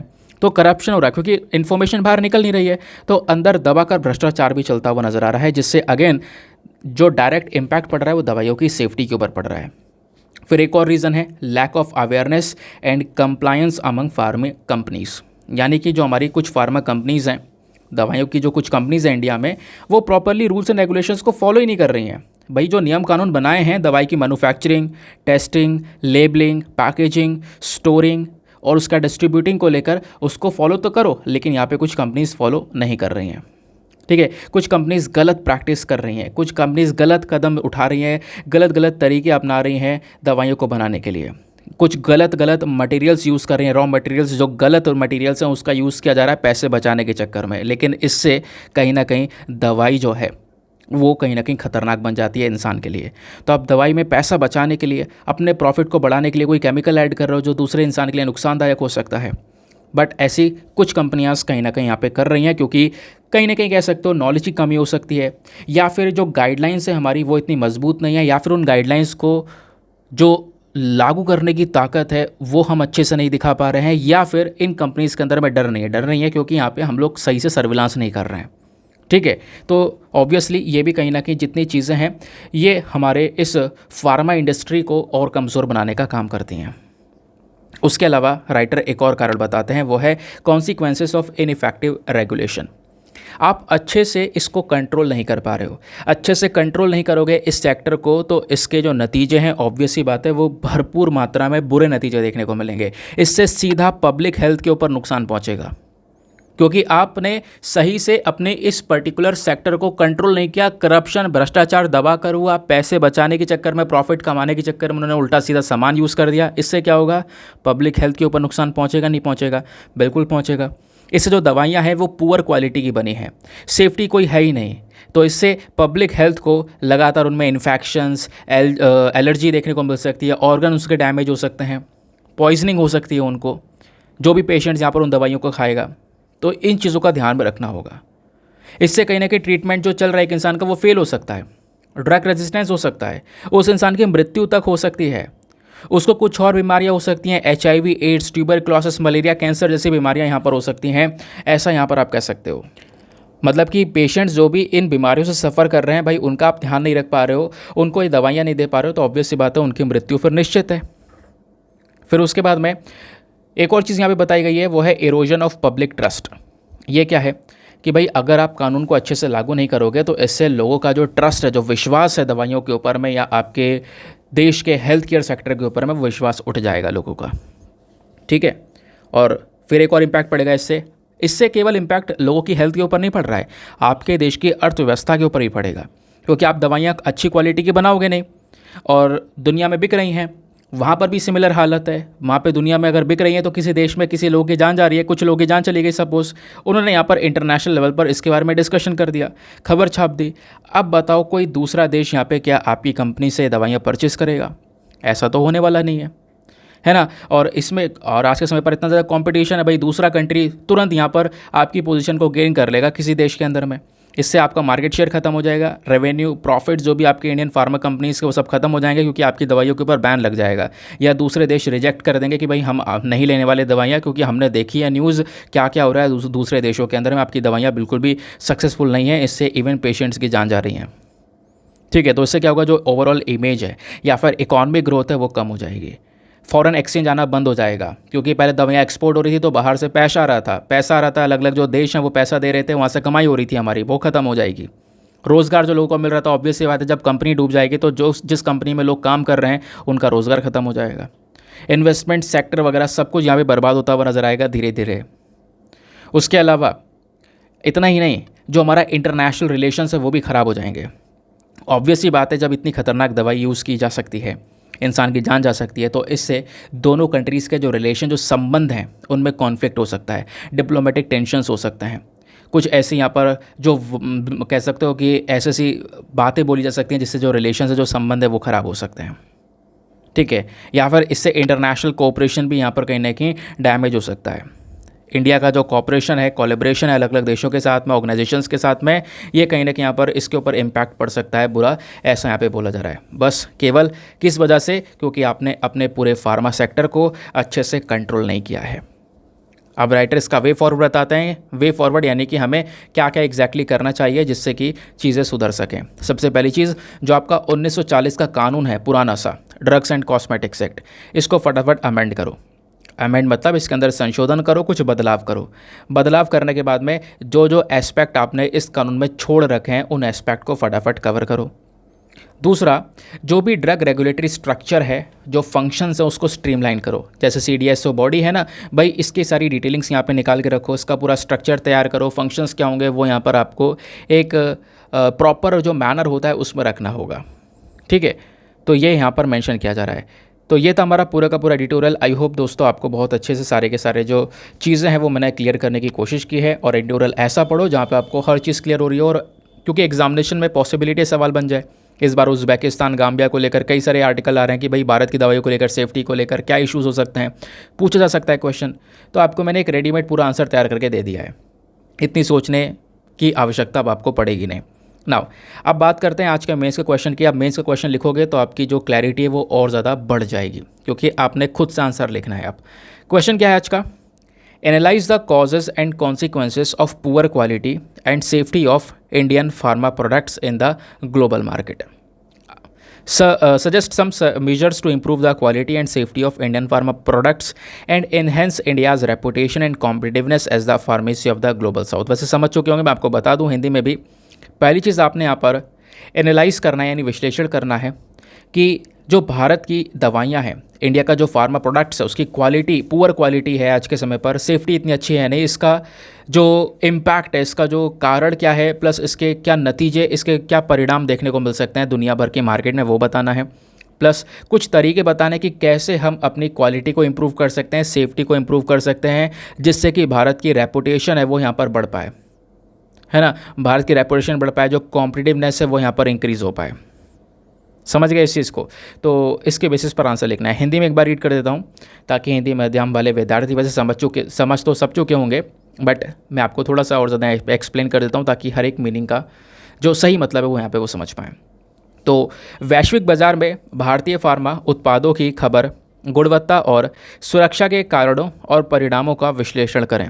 भारतीय फार्मा उत्पादों की गुणवत्ता और सुरक्षा में सुधार और वैश्विक दक्षिण की फार्मेसी के रूप में भारत की प्रतिष्ठा और प्रतिस्पर्धात्मकता को बढ़ाने के लिए कुछ उपाय सुझाएं। 250 शब्दों में आंसर लिखना। लिखने के बाद में कहाँ पे सबमिट करना है? सबसे पहले टेलीग्राम पर जाना और वहाँ पे जाकर सर्च बॉक्स में लिखना Deepak Yadav education mains group. Full form लिखना, आपको मेरा टेलीग्राम चैनल मिलेगा जहाँ पर 65,000 से ज़्यादा लोग ऑलरेडी जुड़ चुके हैं। आप भी जुड़कर अपने आंसर्स को सबमिट कर सकते हो। अपने आंसर को जो आप सबमिट करोगे तो साथ ही साथ में एक काम और करना है, एटलीस्ट सभी लोगों को 2-2 आंसर्स रिव्यू करना है। जब आप सभी लोग 2-2 आंसर्स को रिव्यू करोगे तो बहुत सारे फ़ायदे होंगे, आपको भी सामने वाले को भी। आपको कुछ इंपॉर्टेंट पॉइंट्स मिलेंगे जो आप अपने नोट्स में इंक्लूड कर सकते हो। सामने वाले के आंसर में अगर कोई मिस्टेक होती है तो आप उनको बता सकते हो कि यहाँ पर इम्प्रूवमेंट की आवश्यकता है। समझ गए? चलो आते हैं आगे। नाउ आता है नेक्स्ट एडिटोरियल। इस एडिटोरियल को लिखने वाले जो राइटर हैं इनका नाम है वी सूर्यनारायण। ठीक है, एक फाउंडिंग डायरेक्टर और सीनियर प्रोफेसर आपको देखने को मिल जाएंगे centre for south and south east Asian studies university of Madras के। अब आप थोड़ा समझते हैं इनके क्या है कहने। इन्होंने यहाँ पर बोला है कि जो तमिलनाडु के चीफ मिनिस्टर हैं जिनका नाम है MK स्टालिन, वो रिसेंटली यहाँ पर कई सारी कंट्रीज़ को विज़िट करते हैं। ठीक है, तो MK स्टालिन ने यहाँ पर तमिलनाडु को लेकर कई सारी जो चीज़ें हैं वो यहाँ पर बताई है कि तमिलनाडु का जो डायस्पोरा है, यानी तमिलनाडु से निकले हुए जो लोग हैं दुनिया भर के अंदर में जो फैले हुए हैं, उनकी संख्या थोड़ी ज़्यादा है ना। तो उनकी प्रोटेक्शन को लेकर क्या क्या किया जा सकता है उसको लेकर कुछ चीज़ें यहाँ पर कवर की गई हैं। तो हुआ क्या कि पहली चीज़ देखो, एक स्पीच चल रही थी जहाँ पे तमिलनाडु डायस्पोरा को लेकर डिस्कशन किया जा रहा था, और वहाँ पे कहीं ना कहीं यहाँ पर इन्होंने जो एम के स्टालिन है कई सारे मुद्दों के ऊपर यहाँ पे इन्होंने चर्चा की है। अब एम के स्टालिन का कहना यहाँ पर यह है कि जो तमिलनाडु की सरकार है ये क्या कर रही है, ये तमिल के जो डायस्पोरा है यानी तमिलनाडु से बिलोंग करने वाले जो लोग हैं जो दुनिया भर में फैले हुए हैं एजुकेशन, बिजनेस, एम्प्लॉयमेंट के पर्पज़ की वजह से, उनकी प्रोटेक्शन को लेकर जो सरकार है वो काम करेगी आगे। साथ ही साथ में एम के स्टालिन ने ऐड किया है कि वो तमिल जो लैंग्वेज है, जो भाषा है, इसको ज़्यादा प्रोटेक्शन प्रोवाइड करवाएंगे। इन्होंने ये बोला है कि अगर हम तमिल भाषा को प्रोटेक्शन प्रोवाइड करवाते हैं, तमिल भाषा की सुरक्षा करते हैं, तो समझ लेना तमिल कम्युनिटी की सुरक्षा ऑटोमेटिकली हो रही है। ठीक है, इसके बेसिस पर एम के स्टालिन ने एक और प्रॉमिस किया कि इनकी जो सरकार है डीएमके सरकार, जिसको द्रविड़ा मुनेत्र कज़गम के नाम से जानते हैं, तो डीएमके जो है कहीं ना कहीं तमिल कम्युनिटी के लिए जो सपोर्ट है वो बढ़ाने वाली, क्योंकि आज के समय पर तमिलनाडु के अंदर में जो सरकार है वो डीएमके की है, तो वहीं के जो चीफ मिनिस्टर हैं वो है एम के स्टालिन। तो उन्होंने बोला है कि तमिल कम्युनिटी के लिए जितना सपोर्ट हो सकेगा वो सरकार करने वाली है। अब डायस्पोरा को लेकर कुछ फैक्ट्स यहाँ पर बताया गया है।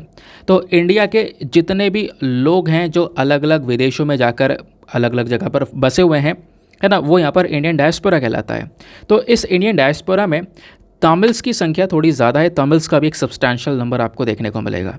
तमिल्स के जो मेजॉरिटी ऑफ पॉपुलेशन है वो खासकर मलेशिया, सिंगापुर, श्रीलंका, तो यहाँ पर सबसे ज़्यादा मात्रा में है। उसके अलावा Myanmar, Mauritius, South Africa, Seychelles, Reunion island, Fiji, Trinidad and Tobago, then Guyana, Suriname, Australia, New Zealand, Gulf countries, United States, Canada, Britain और यूरोपियन कंट्रीज़, ये सब कंट्रीज़ आपको नज़र आएंगी जहाँ पर तमिल्स की संख्या काफ़ी अच्छे मात्रा में है और बड़े बड़े लोग निकल कर आए जो कि बड़ी बड़ी पोजीशंस पर आज के समय में बैठे हुए हैं।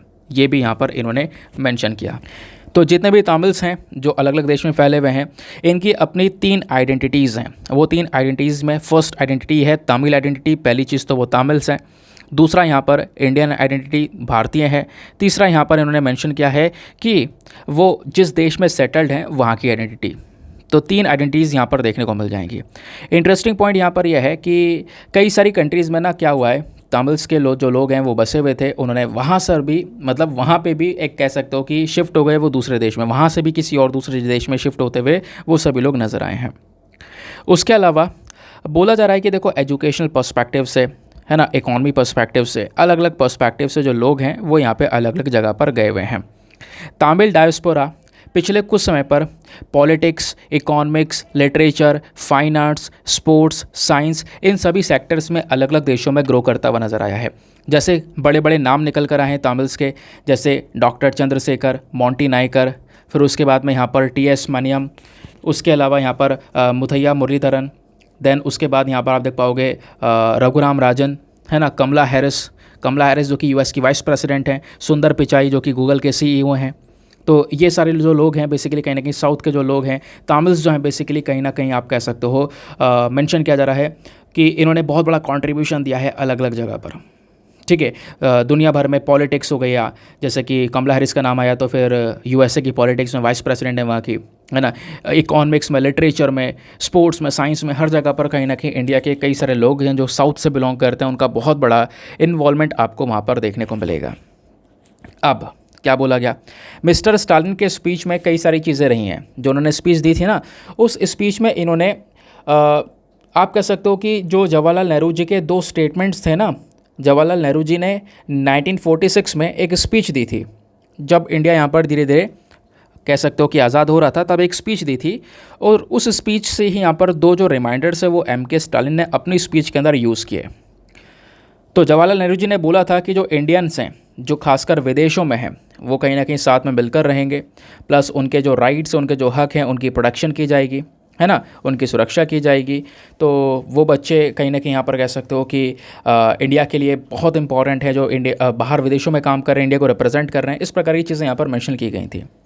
बट क्या होता है, श्रीलंका को लेकर सिचुएशन थोड़ी अलग हो जाती है। सीलोन के नाम से जानते थे पहले, आपको पता होगा श्रीलंका को, वहाँ पे सिनेरियो थोड़ा सा बदल जाता है। और आपको पता होगा जो तमिल्स वाले पीपल हैं, तमिल पीपल भी श्रीलंका के अंदर फैले हुए थे, लेकिन उनके साथ में धीरे धीरे करके श्रीलंका के अंदर में जो डिस्क्रिमिनेशन है, जो भेदभाव है वो स्टार्ट होने लगता है। क्योंकि काफ़ी बड़ी बड़ी जो पोजीशंस हैं वो तमिल्स पीपल के पास में हुआ करती थी, है ना। लेकिन फिर धीरे धीरे करके क्या हुआ, श्रीलंका ने अपनी सरकार, श्रीलंका की जो सरकार है उन्होंने तमिल्स के साथ में जो डिस्क्रिमिनेशन है वो करना स्टार्ट किया, जिसके बेसिस पर इंडिया की साइड से कुछ ज़्यादा किया नहीं गया। ठीक है, जो तमिल्स हैं उनको काफ़ी सारे जो लोग हैं वो श्रीलंका छोड़ छोड़ कर निकले। इवन बर्मा की जो सरकार है, म्यांमार की जो सरकार है, बर्मीज़ गवर्नमेंट है, इन्होंने भी यहाँ पर जो इंडियन तमिल्स हैं उनको कभी भी सिटीजनशिप नहीं दी, उनको निकाल दिया, है ना। और जब वो सब निकले तो कहीं ना कहीं यहाँ पे कह सकते हो कि जो महिलाएं थी, इवन यहाँ पे वहाँ पे डिमोनेटाइज हुआ था ना, तो उसके बेसिस पर यहाँ पे कह सकते हो महिलाओं ने अपने जो मंगलसूत्र थे वो तक नहीं लेके आ पाई थी। ऐसी बातें यहाँ पर इन्होंने मेंशन की हैं। तो कहीं ना कहीं जो तमिल्स हैं ये अलग अलग देशों में गए तो हैं, इनके साथ में जो पहले जो हुआ है वो बहुत ही ज़्यादा गलत है। ठीक है, तो ये चीज़ एम के स्टालिन ने मेंशन की है। और उसके साथ साथ यहाँ पर एम के स्टालिन का एक चीज़ और है कहना। इनका क्या है कहना, इनका कहना यहाँ पर यह है कि पहला जो कदम उठाना है वो अलग अलग देशों की जो सरकारें हैं उनके साथ में पॉलिटिकली, इकोनॉमी, कल्चरली जो रिलेशंस उनको इम्प्रूव करना है। ठीक है, उसके अलावा जहाँ जहाँ पर इंडियन डायस्पोरा आपको ज़्यादातर देखने को मिलेगा। दूसरी चीज़ हमें क्या करना होगा कि जो खासकर इंडियन माइनॉरिटी ग्रुप्स आपको देखने को मिल जाएंगे, है ना, उनके हित की बात करनी होगी, उनके प्रोटेक्शन को लेकर हमें थोड़ा बहुत करना होगा काम, जो हमने पहले नहीं किया है, जिसकी वजह से जैसे चाहे श्रीलंका हुआ वहाँ पे तमिल्स को बहुत कुछ फेस करना पड़ा है। ठीक है, साथ ही साथ में यहाँ पर स्टालिन हाईलाइट करते हैं कि देखो ज़रूरत है कि जो तमिल लैंग्वेज है इसको प्रोटेक्ट किया जाए, इसकी सुरक्षा किया जाए, इसको प्रमोट किया जाए। बट जो सैड फैक्ट कह सकते हो, जो आज के समय पर जो चीज़ें हैं वो थोड़ी सी अलग हैं। अलग क्या है कि जो तमिल कम्युनिटी है वो कहीं ना कहीं यहाँ पर तमिल लैंग्वेज को भूलती हुई चली जा रही है। ये एक सबसे इंपॉर्टेंट कल्चर माना जाता है तमिल कल्चर का कि भाई वो भाषा आनी चाहिए, बट यहाँ पर वो कहीं ना कहीं वो जो भाषा है लोग भूलते चले जा रहे हैं, मॉडर्नाइजेशन की तरफ यहाँ पर बढ़ते चले जा रहे हैं। ये थोड़ा सा सैड फैक्ट है, ऐसा यहाँ पर इनका कहना है। फिर राइटर बोलता है कि देखो जो हमारी नीतियाँ होती हैं इंडियन डायस्पोरा को लेकर वो आती हैं सेंट्रल गवर्नमेंट के अंदर में, केंद्र सरकार के अंडर में। इवन देन जो हमारी स्टेट गवर्नमेंट्स आती हैं, जो हमारी राज्य सरकार आती हैं, वो भी कहीं ना कहीं कह सकते हो कि अपने जो पॉलिसीज़ वगैरह हैं उसको इन्फ्लुएंस कर सकती हैं। लेकिन जो सबसे इंपॉर्टेंट कॉन्टेक्स्ट होता है वो हमारी केंद्र सरकार का होता है। तो प्रेजेंट कॉन्टेक्स्ट में कहीं ना कहीं यहाँ पर जो एक फ्रेंडशिप है पीएम मोदी की सरकार यानी सेंट्रल गवर्नमेंट, साथ ही साथ में डीएमके की सरकार, उसको भी यहाँ पर काफ़ी ज़्यादा मजबूत होना भी ज़रूरी है, ऐसा यहाँ पर बोला जा रहा है। ठीक है, तो कहीं ना कहीं जो इंडियन डायस्पोरा है, भारत के जो लोग विदेशों में हैं, उनका जो इंटरेस्ट है, उनका जो हित है, अगर उसकी सुरक्षा करनी है तो हमारी जो राज्य सरकार है इनको सेंट्रल गवर्नमेंट के साथ में मिलकर काम करना होगा, तब ये काम हो सकता है। जैसे यहाँ पर ये बोलते हैं कि जैसे सिटीजनशिप अमेंडमेंट एक्ट ये जो लाया जाने वाला था, मतलब लाया गया है बेसिकली, इसको इम्प्लीमेंट नहीं किया गया, तो इसकी वजह से कई सारे इश्यूज़ यहाँ पर फेस करने को मिले, है ना। इवन न्यू दिल्ली ने क्या किया, जो श्रीलंका के तमिल रेफ्यूजीज़ थे, क्योंकि श्रीलंका में तमिल्स के ऊपर अत्याचार हुआ तो वो सब यहाँ पर इंडिया भाग कर आए। अब इंडिया में शरण लेने के लिए आए तो, लेकिन न्यू दिल्ली ने क्या किया, श्रीलंका के जो तमिल रेफ्यूजीज़ हैं उनको इलीगल इमिग्रेंट्स का दर्जा दे दिया कि वो इलीगल इमिग्रेंट्स हैं और इनको वापस श्रीलंका चले जाना चाहिए, ऐसी बात यहाँ पर बोल दी गई। तो भले यहाँ पर जो रिलेशन है वो मजबूत कर रहे थे, बट इस प्रकार के कदम उठाने की वजह से सेंट्रल गवर्नमेंट और इधर तमिलनाडु की सरकार के रिलेशंस जो हैं कहीं ना कहीं थोड़े से और ज़्यादा ख़राब हो गए। उसके बाद यहाँ पे बोला गया कि जो तमिल रेफ्यूजीज़ हैं, अभी इंडियन तमिल रेफ्यूजीज़ जो हैं जिनकी नंबर लगभग 29,500 के आसपास है, कह सकते हो 30,000 के आसपास लोग ऐसे हैं जो कि स्टेटलेस हैं, कहीं पर भी नहीं है वो, है ना। और कहीं ना कहीं यहाँ पर जो श्रीलंकन तमिल रेफ्यूजीज़ हैं वही हैं, और उनके पास में सारी ऐसी चीज़ें हैं कि वो प्रूव कर सकते हैं, क्वालिफिकेशंस हैं इंडियन सिटीजनशिप एक्ट के, है ना, वो सारी रेसिडेंशियल क्वालिफिकेशंस को फुलफ़िल करते हैं, लेकिन उसके बावजूद उनको ये सारे के सारे जो इश्यूज़ हैं वो यहाँ पर फेस करने पड़ रहे हैं। ठीक है, ये यहाँ पर बताया गया। और जो श्रीलंकन तमिल रेफ्यूजीज़ हैं ना, वो यहाँ पे अपना जो श्रीलंकन सिटीज़नशिप है उसको भी त्यागने के लिए तैयार है ताकि इंडियन सिटीज़नशिप मिल जाए। बट हमें ज़रूरत है कि हम इन इंडियन डायस्पोरा को, ये तमिलनाडु का एक एग्जाम्पल दिया गया, तमिल्स कैसे कैसे क्या क्या चीज़ें फेस कर रहे हैं, इसके बेसिस पर हमें दुनिया में और भी जो यहाँ पर कल्चर के लोग बैठे हुए हैं, इंडिया से गए हुए लोग हैं, उनकी भी यहाँ पर सुरक्षा के ऊपर बात करनी होगी। जो नीड ऑफ द आवर है, जो मेन चीज़ करनी है वो है स्टेट गवर्नमेंट और सेंट्रल गवर्नमेंट के बीच का कोऑपरेशन। साथ में दोनों आएंगे तभी यहाँ पर एक सोल्यूशन निकल कर आएगा। अगर आपस में भिड़ते रहेंगे, यहाँ पे तमिलनाडु अगर नाराज़ रहेगा किसी चीज़ की वजह से, अगर यहाँ पे अपनी बातें नहीं रखेंगे, तो ऑब्वियस सी बात है इस प्रॉब्लम का जो सोल्यूशन है वो भी नहीं निकल पाएगा। क्या चीज़ चाहिए, उस चीज़ को लेकर यहाँ पर एक जो बातचीत है वो अपने सामने रखनी चाहिए, डिस्कशंस होने चाहिए साथ में मिलकर। अगर ऐसा नहीं है भाई कोई रेडी नहीं है तो आपस में मिलकर सोल्यूशन निकाल सकते हैं। भाई आप चलो मैं नहीं सही तो आप बता दो, आप नहीं तो मैं बता दो, इस प्रकार से सोल्यूशंस निकाले जा सकते हैं। ठीक है, तो ये चीज़ यहाँ पे राइटर मेंशन करते हैं। समझ गए? चलो आगे आते हैं नेक्स्ट आर्टिकल की तरफ। ना जो अगला एडिटोरियल है ये भी थोड़ा सा अलग है। यूनाइटेड स्टेट्स ऑफ इंडिया के बारे में बात की जा रही है। अब यूनाइटेड स्टेट्स ऑफ अमेरिका तो आपने सुना होगा, क्यों? क्योंकि अलग अलग जो राज्य हैं उन सबको मिलाकर अमेरिका बना है। उसी प्रकार से जो अलग अलग राज्य हैं वो सब मिलकर यहाँ पे भारत बन रहा है उन सब से। तो इस प्रकार का जो डिस्कशन है वो ऑलरेडी 2 जून 2023 को किया गया था, द हिंदू ने मेंशन किया हुआ है। बट आज जो है यहाँ पर ये जो राइटर हैं एम मनोहर रेड्डी, ये कुछ चीज़ों के बारे में बात करते हैं।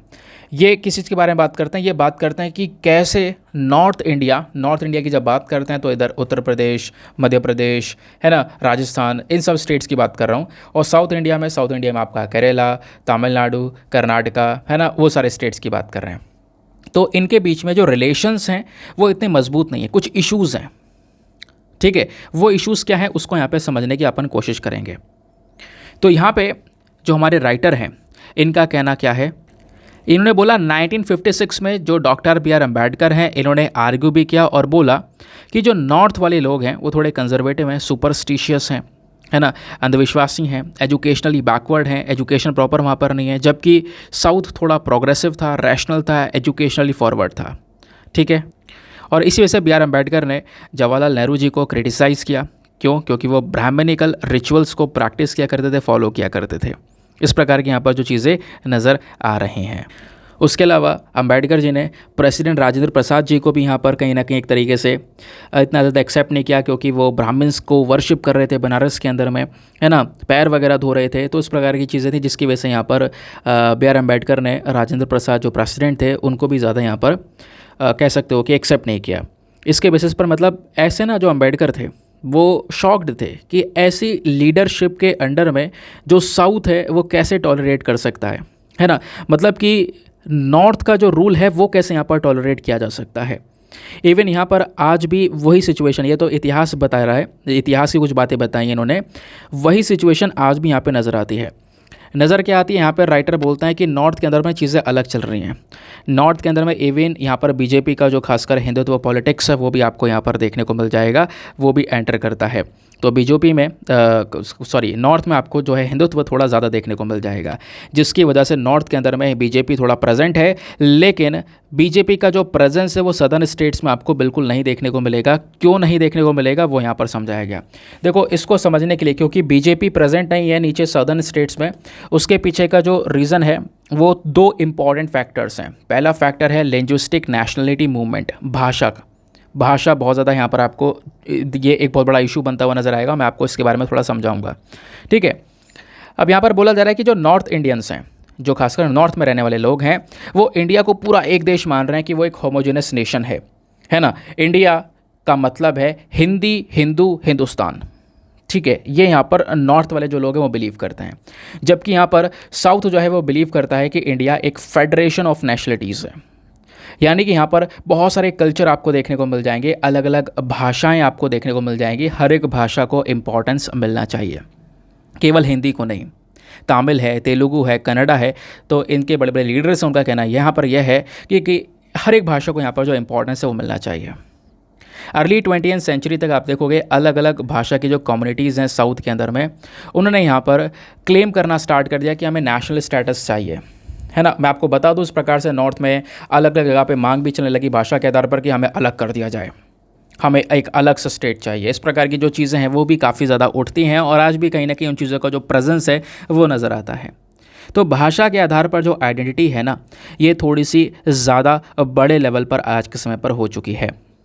ठीक है, दूसरी तरफ यहाँ पर राइटर बोलते हैं कि भारत में ढेर सारी भाषाएं हैं जिनका यूज़ हो रहा है, और अगर इंडिया ज़बरदस्ती एक होमोजेनस नेशन की तरफ बढ़ता है, होमोजेनस नेशन यानी कि केवल हिंदी, हिंदू, हिंदुत्व की तरफ अगर यहाँ पर आगे बढ़ता है, तो इससे कहीं ना कहीं जो बाकी सारी लैंग्वेजेस हैं उनकी कंडीशंस बेकार हो जाएंगी। ठीक है, तो उनकी कंडीशंस यहाँ पे बाकी सारी जो लैंग्वेजेस है वो ख़त्म सी हो जाएंगी, इस प्रकार से यहाँ पर बोला जा रहा है। जबकि यहाँ पर हर एक कल्चर के लोग हैं वो समझ रहे हैं कि उनकी जो लैंग्वेज है वो काफ़ी ज़्यादा इम्पॉर्टेंट है। उसके बाद में राइटर ने और भी कई सारे पॉइंट्स को मेंशन किया है।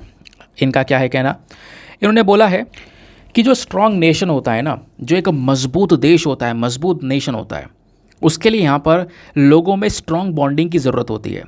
बट यहाँ पे इंडिया में उस प्रकार की बॉन्डिंग आपको नज़र नहीं आएगी, क्योंकि इंडियन सब कॉन्टिनेंट में जो पॉपुलेशन है, आबादी है, वो अलग अलग भाषाएं यूज़ कर रही हैं, मल्टीपल लैंग्वेजेस का यूज़ किया जा रहा है। कोई सिंगल लैंग्वेज यहाँ पर ऐसी नहीं है जो कि सभी कम्युनिटीज़ को एक कर सके, जोड़ सके, ठीक है। और जो ये आइडिया है हिंदी का कि हिंदी को हम एक साथ रख सकते हैं, तो ये चीज़ अभी भी कंटिन्यू है, लेकिन यहाँ पर इसको सब एक्सेप्ट करने को तैयार नहीं है।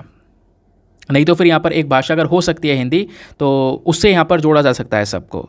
लेकिन क्या है ना कि यहाँ पर जो प्रॉब्लम्स हैं वो काफ़ी सारी हैं, क्योंकि भारत में कई सारी भाषाएं यूज़ करने के लिए, मतलब कई सारी यूज़ की जाती हैं भाषाएं। सभी लोग यहाँ पे अपने कल्चर को ऑब्वियसली प्रोटेक्शन देना चाहते हैं, अपनी भाषा की सुरक्षा करना चाहते हैं, उसके प्रोटेक्शन के लिए लड़ना चाहते हैं। जबकि यहाँ पर बोला जाता है कि देखो, हमें पता है जो फ्रेंच लैंग्वेज है वो यहाँ पर कुछ फ्रेंचीज़ लोगों को जोड़ लेती है। तमिल जो है, यहाँ पे जो तमिल बोलने वाले लोग हैं, है ना, जो अपनी रोज़ाना ज़िंदगी में तमिल का यूज़ कर रहे हैं, वो वाले लोग यूनाइट हो जाएंगे साथ में।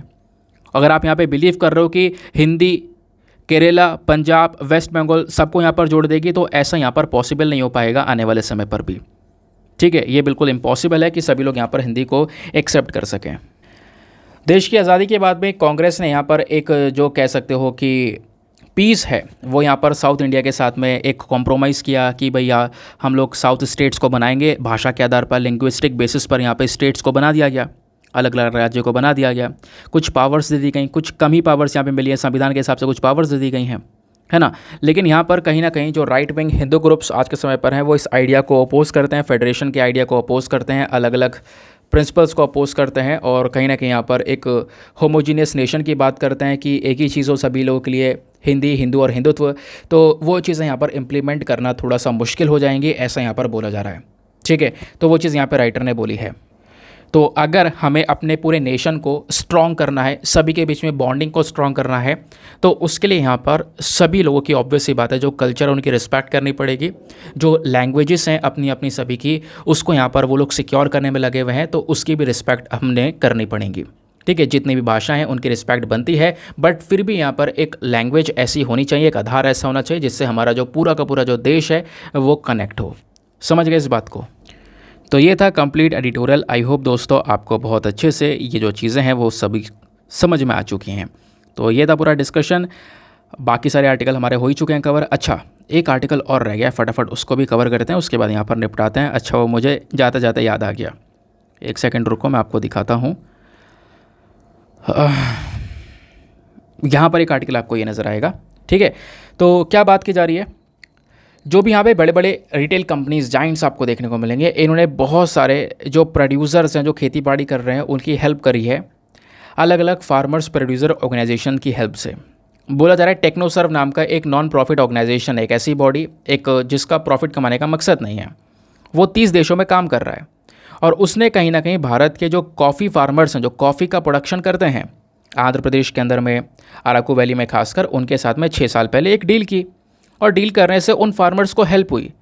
डील करने से क्या हुआ, इससे जो फार्मर्स हैं वो कहीं ना कहीं एक फार्मर्स प्रोड्यूसर ऑर्गेनाइजेशन को बना पाए, एक संगठन बना पाए, और उस संगठन के माध्यम से उन फार्मर्स को ज़्यादा फ़ायदा हुआ। इस प्रकार की अलग अलग यूनिट्स बनाई गई, तो फार्मर का रेवेन्यू 500 गुना ज़्यादा बढ़ गया। और ऐसे ही यहाँ पे अलग अलग फसलों को लेकर देखने को मिला कि बड़ी बड़ी कंपनीज़ ने हेल्प की, जिससे जो हमारे छोटे छोटे फार्मर्स थे उन्होंने फार्मर्स प्रोड्यूसर ऑर्गेनाइजेशन बनाया, और उस ऑर्गेनाइजेशन के माध्यम से यहाँ पर अपने आप को बहुत ज़्यादा, कह सकते हो कि जो इनकम है वो बढ़ाई, अपने आप को काफ़ी ज़्यादा फ़ायदा यहाँ पर उन्होंने पहुँचाया। इस प्रकार की 500 ऑर्गेनाइजेशंस आपको देखने को मिल जाती हैं, जहाँ पे 8 लाख के आसपास फार्मर्स आज भी 9 राज्यों में प्रेजेंट हैं। वो 9 राज्य कौन कौन से हैं? आंध्र प्रदेश, उत्तर प्रदेश, तेलंगाना, कर्नाटका, ओडिशा, झारखंड, वेस्ट बंगाल, महाराष्ट्र, मध्य प्रदेश, ये सब यहाँ पर इन्वॉल्व हैं इस प्रकार के फार्मर्स प्रोड्यूसर ऑर्गेनाइजेशन के अंदर में। तो ये फार्मर्स प्रोड्यूसर ऑर्गेनाइजेशन होती क्या है, फटाफट यहाँ पर इसको डिस्कस करेंगे, ये थोड़ा रेलिवेंट पॉइंट है। एफपीओज बेसिकली वॉलंटरी ऑर्गेनाइजेशन है, स्वैच्छिक ऑर्गेनाइजेशन है, यानी अपनी इच्छा से यहाँ पर इस प्रकार के संगठन को बनाया जाता है। इसको कौन कंट्रोल करता है? जो फार्मर मेंबर्स होते हैं वही यहाँ पर इसको कंट्रोल करते हैं, पार्टिसिपेट करते हैं इन पॉलिसीज़ में और डिसीजन मेकिंग्स में। देखो, आपने एक कहानी सुनी होगी, क्या कहानी सुनी होगी कि जो मतलब एक कह सकते हो कि कहानी क्या सुनी होगी, मैं आपको बताता हूँ। अगर लकड़ियों का पूरा बंडल है, एक बंडल में यहाँ पर 10 लकड़ियाँ हैं और 10 की 10 लकड़ियों को बोला जाए कि भैया साथ में तोड़ कर दिखाओ, तो तोड़ना मुश्किल हो जाएगा। लेकिन आपको उसमें से केवल एक लकड़ी निकाल कर देगी, भाई तोड़ दो, आप आराम से एकदम चटका दोगे, तोड़ दोगे। ठीक है, अब बात यहाँ पर क्या की जा रही है, वही सिनेरियो हमारे छोटे फार्मर्स के साथ में है। जो हमारे स्मॉल फार्मर्स हैं उनके पास में इतना ज़्यादा रेवेन्यू जनरेशन नहीं हो पाता, ज़मीन भी कम है, इशूज़ ज़्यादा फेस करते हैं। तो अगर ये छोटे छोटे फार्मर्स साथ में इकट्ठे हो जाएं तो छोटे छोटे फार्मर्स क्या करते हैं, ये स्मॉल फार्मर्स अपनी इच्छा से एक ऑर्गेनाइजेशन बनाते हैं, सब साथ में इकट्ठे हो जाते हैं। साथ में इकट्ठा होने के बाद में यहाँ पर ये प्रोडक्शन करते हैं और इससे अर्निंग करते हैं। तो ये जो फार्मर प्रोड्यूसर ऑर्गेनाइजेशन है ना, ये सभी लोगों के लिए ओपन है, सभी लोग इसकी सर्विस यूज़ कर सकते हैं, सभी लोग इसका मेंबर बन सकते हैं। इसमें कोई भेदभाव नहीं है, कोई रेशल, सोशल, पॉलिटिकल या कोई ऐसा डिस्क्रिमिनेशन, रिलीजन को लेकर कोई डिस्क्रिमिनेशन, ऐसा कुछ भी नहीं है। फार्मर्स प्रोड्यूसर ऑर्गेनाइजेशन ऑपरेटिव्स जो होते हैं, इनका मेन काम होता है एजुकेशन, ट्रेनिंग दो हमारे फार्मर मेंबर्स को, है ना, इलेक्टेड रिप्रेजेंटेटिव्स को, मैनेजर्स को, एम्प्लॉयज़ को, ताकि ये सब मिलकर अच्छे से फार्मर प्रोड्यूसर ऑर्गेनाइजेशन को बना सकें। और ये जो एफपीओज़ हैं, गुजरात, महाराष्ट्र, मध्य प्रदेश, राजस्थान, कुछ और स्टेट्स में भी आपको देखने को मिलेगी जहाँ पर रिजल्ट्स बढ़िया देखने को मिला है। इन्होंने कहीं ना कहीं यहाँ पर जो प्रोडक्शन हुआ है फार्मर्स को साथ में मिलकर इन्होंने जब काम करके बेचा है, उसको सेल किया है, तो उससे काफ़ी सारा जो रेवेन्यू है वो जनरेट हुआ है इनका, है ना। हेल्प मिल जाती है ट्रांसपोर्टेशन में, बाकी सारी चीज़ों में हेल्प मिल जाती है। बाकी यहाँ पर इस प्रकार के अगर जो ऑर्गेनाइजेशंस है ना, तो इनको जो हमारी एजेंसीज़ हैं उनका सपोर्ट ही मिल जाता है। सरकारी एजेंसीज़ जो गई या फिर नाबार्ड जैसी एजेंसी हो गई, जिसको हम लोग national bank for agriculture and rural development का नाम देते हैं। तो नाबार्ड का भी एक मेन रोल होता है कि वो हमारे एफपीओज़ को प्रमोट करें या नर्चर करें। तो एफपीओज़ क्या होते हैं, आई होप आप समझ गए होंगे, जब छोटे छोटे फार्मर्स साथ में मिलकर यहाँ पे अपने जो उनका प्रोडक्शन है बेसिकली उसको लेकर यहाँ पे वो डील कर रहे होते हैं। तो अब आते हैं हम लोग अपने प्रीलिम्स वाले क्वेश्चन की तरफ। ये हो रहा है आजकल न्यूज़पेपर के साथ में, इतना हैवी बना देते हैं, लोड होने में समय लगता है, थोड़ा प्रोसेसर भी मैटर करता है, बट प्रोसेसर सही है, वैसे नहीं होता था, आजकल हो रहा है, कोई बात नहीं। अब आते हैं हम लोग अपने एक सेकंड को, एक और आर्टिकल है यार, ये वाला आर्टिकल है, इसको ही फटाफट डिस्कस कर लेते हैं। तो पीएम मोदी जो है वो इजिप्ट के, जो खासकर इजिप्ट के प्रेसिडेंट हैं जिनका नाम है अब्देल फतेह एल सीसी, उसके साथ में यहाँ पर मिलकर आए हैं। तो अभी आपको पता होगा पीएम मोदी यूएसए की विजिट पर गए थे, तो यूएसए के साथ में हमने कई सारे एग्रीमेंट्स साइन करे हैं। उसके अलावा पीएम मोदी इजिप्ट गए, है ना। यूएसए से जब इंडिया आ रहे थे तो बीच में इजिप्ट रुक कर एक मीटिंग कर आए हैं। तो जब इजिप्ट पहुँचे तो 24-25 जून को इन्होंने कई सारे एग्रीमेंट्स इजिप्ट के साथ में भी किए हैं। तो हमारा मकसद यहाँ पर यही है कि इजिप्ट के साथ में हम अपने बड़े बड़े कोलैबोरेशंस को और ज़्यादा बढ़ाएं। उसके अलावा इजिप्ट और इंडिया दोनों ही मेन जो उनका फोकस है वो है रिन्यूएबल कोलैबोरेशंस के ऊपर में, ग्रीन और रिन्यूएबल कोलैबोरेशंस के ऊपर में। ये थोड़ा इंपॉर्टेंट पार्ट है, ग्रीन एनर्जी को लेकर दोनों ही देश आपस में काम कर रहे हैं। ठीक है, तो छोटा सा आर्टिकल था, बट आपसे एग्जामिनेशन में इजिप्ट की जो लोकेशन है वो ज़रूर से पूछी जा सकती है। तो इजिप्ट के बारे में आपको कुछ चीज़ें पता होनी चाहिए। तो इजिप्ट एक ट्रांस कॉन्टिनेंटल कंट्री है जो कि नॉर्थ ईस्टर्न अफ्रीका के अंदर में प्रेजेंट है। इजिप्ट की कैपिटल कायरो है। किस किस के साथ में बाउंड्रीज़ को शेयर करता है, तो इस देश के जो बॉर्डर्स हैं, एक मेडिटेरेनियन सी के साथ में लगा हुआ है नॉर्दर्न रीजन में, और गल्फ ऑफ स्वेज जो है प्लस रेड सी जो है वो ईस्टर्न साइड में आपको देखने को मिलेगा। प्लस इजिप्ट के जो बॉर्डर हैं लीबिया से, उसके बाद फ़िलिस्तीनियन टेरिटरी है गाज़ा पट्टी उससे, प्लस इजराइल हो गया, प्लस सूडान हो गया साउथ सदर्न साइड में, इन सब कंट्रीज से यहाँ पर इसके बॉर्डर लगे हुए हैं। अब ये बॉर्डर अगर आपको देखना है तो मैं आपको मैप में दिखाता हूँ। दोस्तों पहले तो आप इस पिक्चर में देख सकते हो इजिप्ट कहाँ पे प्रेजेंट है। मैं जो ये डॉट बना रहा हूँ ना, यहाँ पे कह सकते हो ये है इजिप्ट, ठीक है। और अगर इजिप्ट को जूम करके अपन देखेंगे तो इस प्रकार से ये नज़र आएगा। तो यह है इजिप्ट। इसके आसपास कौन कौन सी कंट्रीज़ है, इधर हो गया लीबिया, साउथ में हो गया सूडान, ऊपर हो गया मेडिटेरेनियन सी, इधर हो गया यहाँ पे रेड सी, और यहाँ पर हो गया स्वेज कैनाल जिसके बारे में भी हम बात कर रहे थे, ये हो गया गल्फ ऑफ स्वेज। तो ये हो गए सारे के सारे जो कंट्रीज़ है जो कि इसके साथ में बाउंड्रीज़ को आज के समय पर शेयर कर रहे हैं। ऊपर इजराइल हो गया जैसे मैंने आपको बताया था, प्लस पास में यहाँ पर जो गाज़ा पट्टी वाला रीजन है, पैलेस्टीनियन टेरिटरी है, वो यहाँ पर आपको देखने को मिल जाएगी, जस्ट पास में ही आपको नज़र आएगी, ठीक है। तो ये हो गया। उसके अलावा इजिप्ट आज़ाद कब होता है, तो इजिप्ट आज़ाद होता है 1922 में। पॉपुलेशन वगैरह ध्यान रखने की आवश्यकता नहीं है। इजिप्ट में जो डोमिनेंट रिलीजन है, सबसे बड़ा जो रिलीजन है वो कहीं ना कहीं इस्लाम आपको देखने को मिलेगा। 85 to 90% के आसपास जो पॉपुलेशन है वो सुन्नी मुस्लिम है। इजिप्ट में जो मेजर नदियां हैं, सबसे मेजर नदी है वो है नाइल रिवर। नाइल नदी पूरे इजिप्ट को क्रॉस कर रही होती है। यहाँ पर आप लोग एग्जैक्टली देख सकते हो, ये जो बड़ी सी नदी जा रही है ना, ये है नाइल रिवर, जो कि पूरे इजिप्ट को क्रॉस करने के बाद में एक नाइल डेल्टा बनाती है। डेल्टा बनाने के बाद में सीधा मेडिटेरेनियन सी के अंदर में गिर जाती है। ठीक है, तो ये आप लोग नाइल रिवर को भी देख सकते हो। यहीं पर इजिप्ट में लेक नसर भी नज़र आएगा, ये आपको लेक नसर दिख रहा होगा। और बराबर में स्विस कैनाल है। स्विस कैनाल के बारे में आपको बता ही चुका हूँ, एक इंपॉर्टेंट पार्ट जहाँ से दुनिया भर की जो कंट्रीज़ हैं वो बड़े बड़े व्यापार को करती हैं। उसके अलावा एक छोटा सा पॉइंट और है, इजिप्ट और भारत के बीच में एक अभ्यास होता है, एक एक्सरसाइज होती है, उसका नाम है एक्सरसाइज साइक्लोन 1। पहली बार यहाँ पर जॉइंट अभ्यास हुआ है इसी साल 2023 में इजिप्ट और इंडियन आर्मी के स्पेशल फोर्सेस के बीच में। लोकेशन क्या थी, तो वो थी राजस्थान का जैसलमेर। वहाँ पर ये पूरा अभ्यास हुआ। तो आपसे क्वेश्चन बन सकता है एक्सरसाइज साइक्लोन 1 ये अभ्यास कौन कौन से देशों के बीच में होता है, तो उसका सही उत्तर है इंडिया और इजिप्ट। ठीक है, चलो अब आते हैं दोस्तों हम लोग अपने प्रीलिम्स वाले क्वेश्चन की तरफ, फिर करेंगे अपने लेक्चर को समाप्त। तो प्रीलिम्स का क्वेश्चन यहाँ पर, एक सेकेंड रुको यार, 2017 का क्वेश्चन था। क्वेश्चन ये था कि कौन सा एक इम्पॉर्टेंट कॉन्सिक्वेंस, एक ऐसा नतीजा देखने को मिल सकता है यूनिफाइड पेमेंट इंटरफेस को लागू करने का। तो उसका सही उत्तर है ऑप्शन नंबर ए, जो आपके मोबाइल वॉलेट्स होते हैं अब इसकी ज़रूरत नहीं है। ऑनलाइन पेमेंट्स की सबसे इंपॉर्टेंट फीचर या सबसे इंपॉर्टेंट नतीजा आपको ये देखने को मिलेगा। बाकी आप देखोगे तो लॉजिकली आप उनको ख़त्म कर सकते हो, एलिमिनेट कर सकते हो। जैसे पहला, दूसरा है कि भाई जो डिजिटल करेंसी है वो फिजिकल करेंसी को पूरी तरह से ख़त्म कर देगी, ऐसा नहीं होने वाला। जो फॉरेन डायरेक्ट इन्वेस्टमेंट है वो तेज़ी से बढ़ जाएगा, ऐसा भी नहीं होने वाला। ठीक है, वो केवल यूपीआई पे डिपेंड नहीं करता है, यूपीआई अभी सभी देशों के अंदर में लागू नहीं है।